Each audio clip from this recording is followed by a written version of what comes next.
So this is going to be my second drone review. I'm relatively new to drones, but I'm hooked. I really do like them. I've enjoyed my Mi drone a lot. It's a great machine because it's a big drone. It's a different class of drone. This is the DJI Spark, which is very small, means it's portable. You can fit it in a backpack, but it also means the flight time is restricted. So very different. This has a 2-axis gimbal. The Xiaomi, the large one, has a 3-axis gimbal, so you're going to probably have better stabilized footage. Although this does have some digital stabilization with the 1080p, but it's only 1080p 30 frames per second, no 4K option, which to me was just a big con why I didn't get this one in the first place. That and of course the price. This retails for 599 euros on the official DJI website. For me is kind of a crazy price really when you think that the initial bundle is just the drone itself. You control it with your mobile phone. So you're not going to get that kind of range you would from a dedicated controller. Of course, you can pay extra and get, I think it's called the Fly Me bundle or something like that. You get a battery, then you get the controller and a storage case and everything like that for it. But that's an additional cost. And in Europe, on the official website, the controller for it is a whopping 179 euros. So add that on top. That's a lot of money to spend for a selfie drone. So in this video, I'm going to unbox it, of course, set it up. We'll have a look at the application, get some samples, some tracking samples with those advanced features it has. It also supports gestures, and see if it is really worth that premium price tag you're paying for a little portable drone from DJI, which are now quite famous when it comes to drones.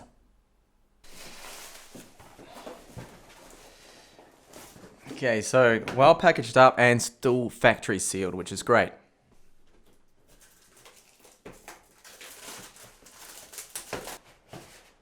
All right, so here's the drone box, which looks like it feels like foam to me. It doesn't actually, no, it's not like a hard plastic, but that's a case that hopefully I can use to transport it around, which is great to have that. Now here we've got another box that I assume will have our charger in here, although I've already looked up on the internet about it, that it's a Type-C charger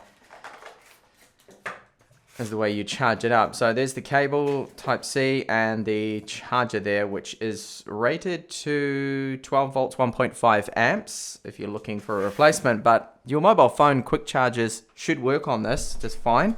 Can't see anything else there in the box. So let's get this open. Wow, that is so small compared to my Mi drone. This thing is super portable. So that's obviously one of the plus sides of having this. Look at that. I mean, it fits in the palm of my hand. You can do those palm gesture launch. So you have to launch it first from your hand, I think it is, to get it into that gesture mode. And you don't even need a controller then, but that's only for selfies. I want to shoot some proper video with this thing. So the props, you can see they fold back like that for transporting it. And having a look at it here, you can see that you've got the symbol here to lock them. So you obviously need to, how does that work? Okay, there we go. So you lock that one. So that will lock them then into place.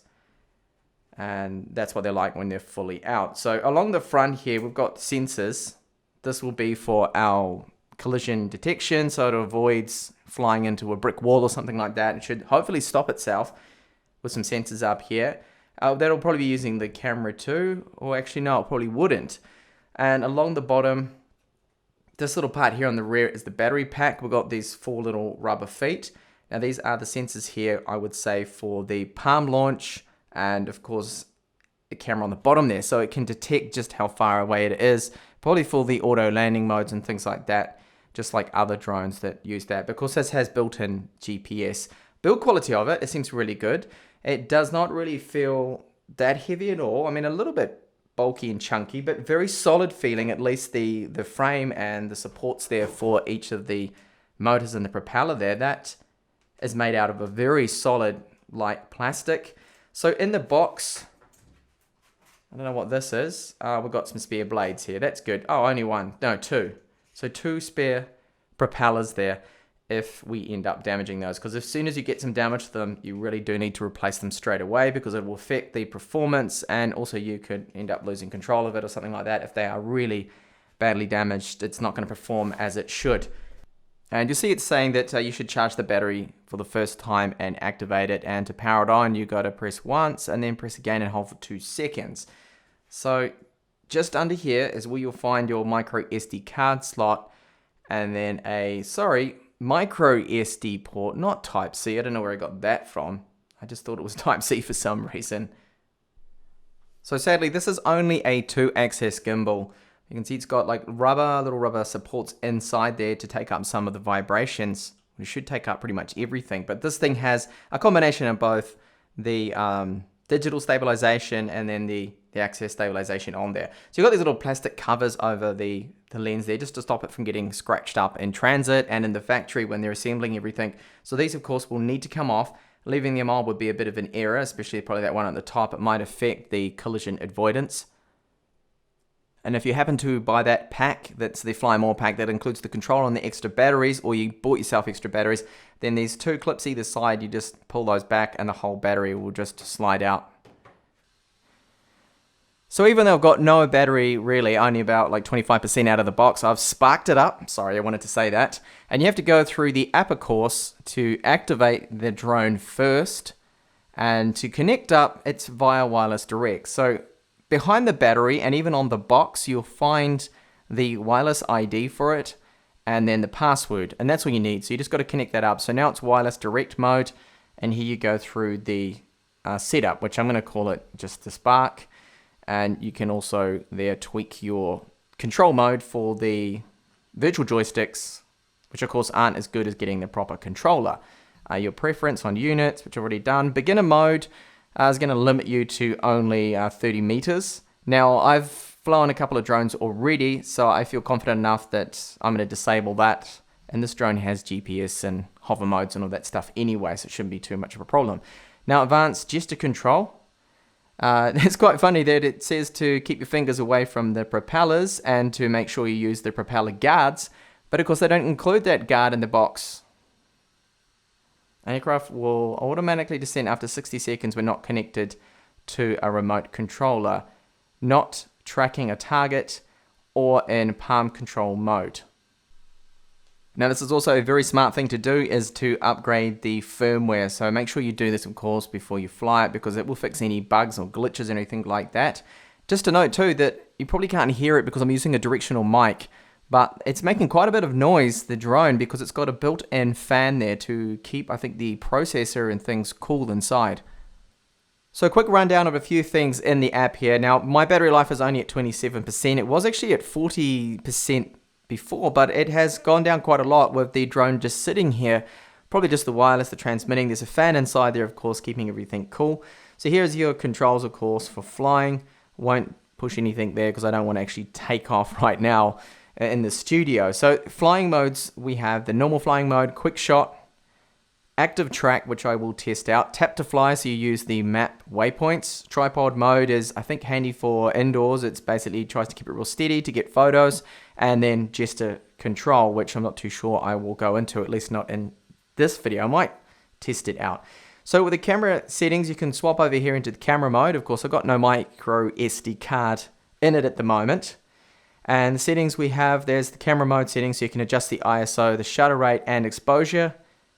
Camera, you can adjust the white balance, and really that's about it there for the video settings. Now to get out of this menu, I'll get back into the flight mode, I think. Oh well, that exits the whole app. So be careful about that. I don't want to be doing that when I'm flying it. So here we have our general settings. Pretty self-explanatory there. The warnings, so you can download the map no-fly zones. Our gimbal settings. Battery information. Joystick mode. Wireless settings, so if you've got a lot of other channels interference, perhaps maybe it might be wise to swap over to the 5.8G. Navigation settings, this is probably some of the more important settings will be here. So if you want to disable the obstacle avoidance, don't know why you'd want to do that. Perhaps if you're indoors and it's causing problems, you can disable that. Enable backwards flying and active track. Personally, I will not be turning this one on because I don't want to crash it.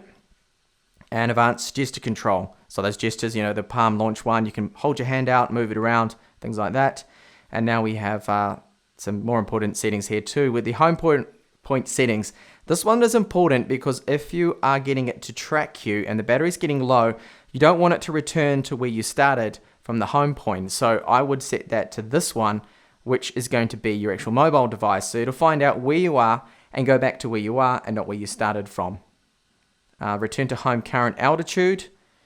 I don't know whether it's a good option to keep enabled or not, because if you've got trees around, it might be better just to set the altitude here, which by default is 30 meters. So it'll go up nice and high, avoid trees and houses or whatever. Beginner mode, I have that disabled. Maximum altitude, 50 meters. And you can set that, I think, no, I can't touch that at all. It's limited me there. Probably because I'm using my mobile phone. And maximum distance, 100 meters. Advanced settings, sensor state. This looks to me like calibration for the accelerometer and the compass there. Probably best to do that outside and not indoors. So another positive with the Mi drone is that you can charge it using any mobile phone charger. So I did some tests here. To fully charge it with a 5 volt 3 amp charger, it's going to take around an hour and 25 minutes. So a little bit slow there, but if you use a charger, like right now I'm using a charger that's 12 volts, 1.5 amps, or a quick charge 3 charger or car charger, then it's going to take about 48 minutes to fully charge it from about 10%, which I don't feel is too bad. Now, of course, if you want more flight time, it's probably better to get the battery packs, the external battery packs, and charge with that. But also, it just gives us more portability, more options, because I can use this external battery pack here, which supports Quick Charge 3, and I'm able to charge the drone in between different points that I wanted to record. So I can put it in the car, charge it, get to the new point, and hopefully by then, if it's about a 50-minute trip, then the battery will be fully charged again, ready to go for another approximate 11 to 12 minutes. So I'm going to just hit the takeoff right here. Takeoff. The home point has been updated. Please check it on the map. Okay, it was just warning me about something there. Don't know what that was about. Alright. So the area where I'm recording is still Denya. It's just up from Las Rodas, but it's quite a desolate place here. There's some abandoned buildings I'll show you. They're around here. Try and pan as low as I can using these virtual joysticks. Of course, I would prefer having hardware ones. It'll be a little bit better. Right there you can see the little tower. That's the Torre de Hierro, the Iron Tower. And there's a shot of the coast. And you'll see these abandoned buildings soon in just a minute, which is a real eyesore, but you don't really see them unless you come up here.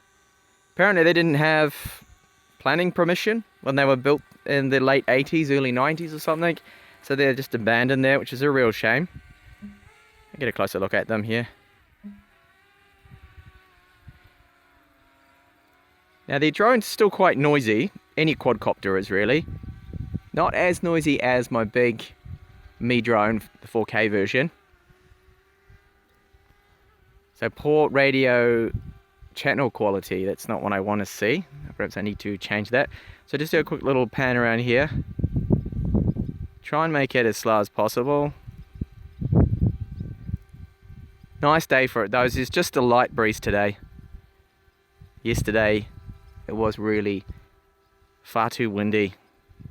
So I just gave up. I get a closer look at the tower here. Now it's a shame about the video quality is good, quite stable as you can see.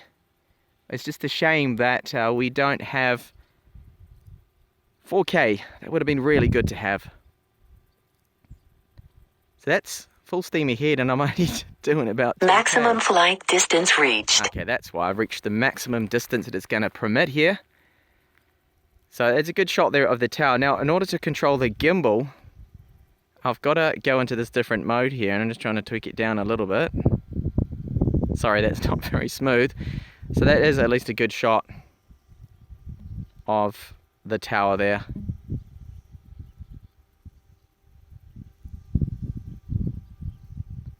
Oh, and I can see that the the reception there of the video, on the app at least, was just breaking up a little.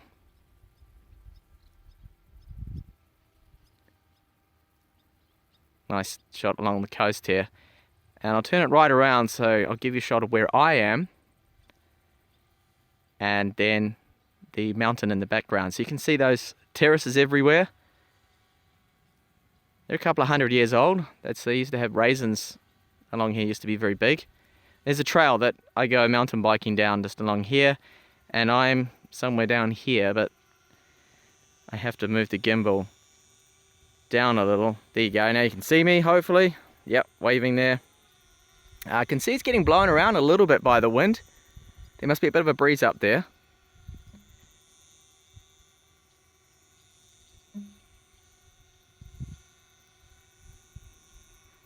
So I've got to go back into control the gimbal again, just hit that button, move up here, and now I can pan around and show you the mountain. There's Mongo, that's that mountain range in the background, and Denya there, and the eyesore abandoned houses. So I'm gonna go full throttle again, okay, up to 10 kilometers per hour. Not too bad. And you can see those ugly buildings. So there are no people around here. This is an abandoned area. I don't want to go too far away. 100 meters is the max here, otherwise the wireless range. So I really do need the controller, I feel. And to get a slower pan, I can do that with the virtual joystick right now, but it's just not as easy as using the controller. Now, are you going to track me? Little Spark, yes, that's good. Drag this block to enable circle. I don't want to enable the circle mode just yet.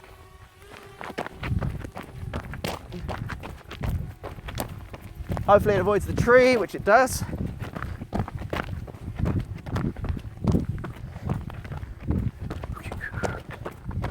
Okay, it's really too hot to be running out here, it's midday. So that did a good job there.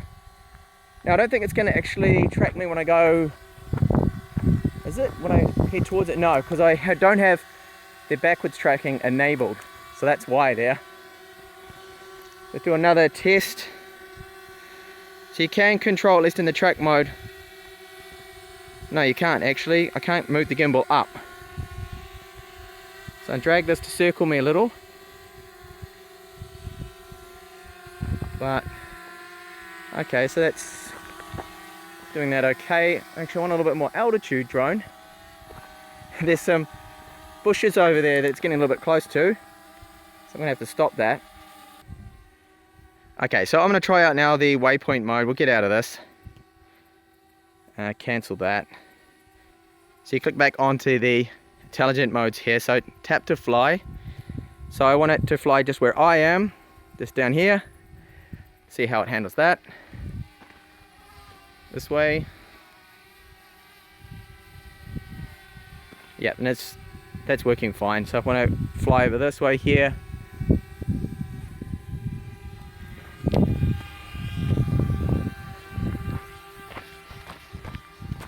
not a problem for it using tap to fly. It's quite easy in this mode. So you're just basically setting it where to go. Got a couple of birds flying around. Wow, getting close to the, I don't think they like the drone.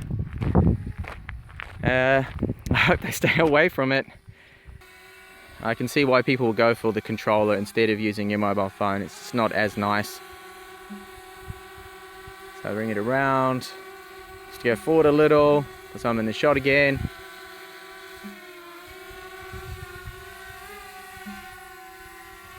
And I'm right over now this little pad I want to land on. I'll just show you. Bring the gimbal down.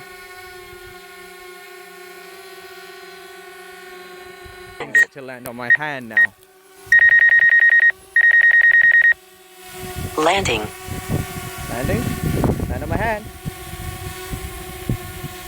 No, I can't get it to do that. I don't think it wants the gestures. It's going to land itself now anyway because the battery is getting too low.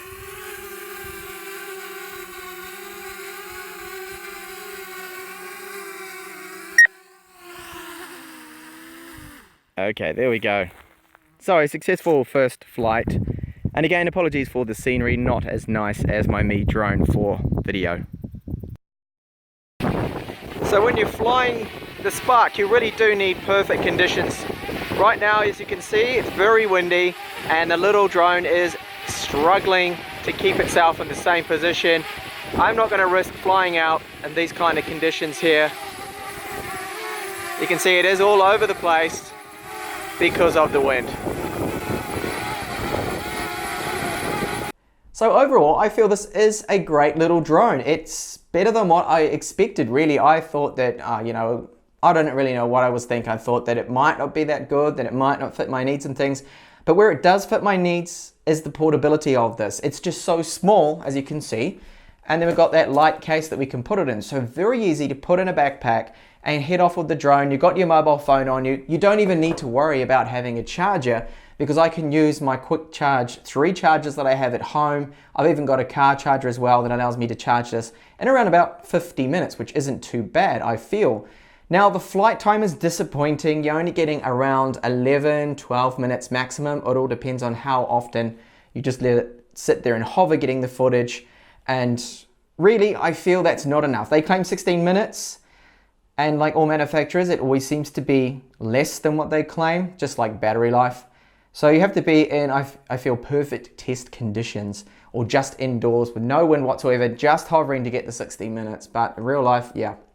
So you're obviously going to have to buy more batteries if you want to keep flying because of the charge times. And that's where that comes into the price point, getting extra batteries, getting that Fly More kit, getting the controller. With that is an additional cost here. And I can see already that my time using it, that I'm going to prefer your actual hardware controls than the virtual on-screen controls with my mobile phone. Just doesn't seem as comfortable. It's a little bit sensitive. I know that with the controller it will be a lot better. You can open up, of course, that performance sport mode where it can fly even quicker. You get 2 kilometers of range instead of being restricted with your mobile signal and things like that. But overall, great build quality. The video quality you're seeing there is decent for 1080p, but it's a real shame that it's not 60 frames per second at least. Now, I personally would have loved to see 4K. Perhaps we're going to see a DJI Spark 2 that has 4K video and longer battery life. And if they do that and they price it right with the controller, which of course I don't have at the moment, then I believe that it's going to be a very decent, popular little drone for travelers and people that just want a quick selfie on the go, hikers and things like that, that don't want to be lugging around a huge heavy drone like a Phantom 4 or 3 or my Mi drone, which just really isn't that practical and portable when you want to get to remote places. You need something nice and small like that. So thanks a lot. Bear those cons in mind there and have a good think about what you really want a drone for. You want it more for selfies, you want portability. This one, if you want 4K, 3-axis gimbal and better footage, then look of course at the Phantom 4, the Phantom 3s and those larger ones. Thank you for watching. Bye for now.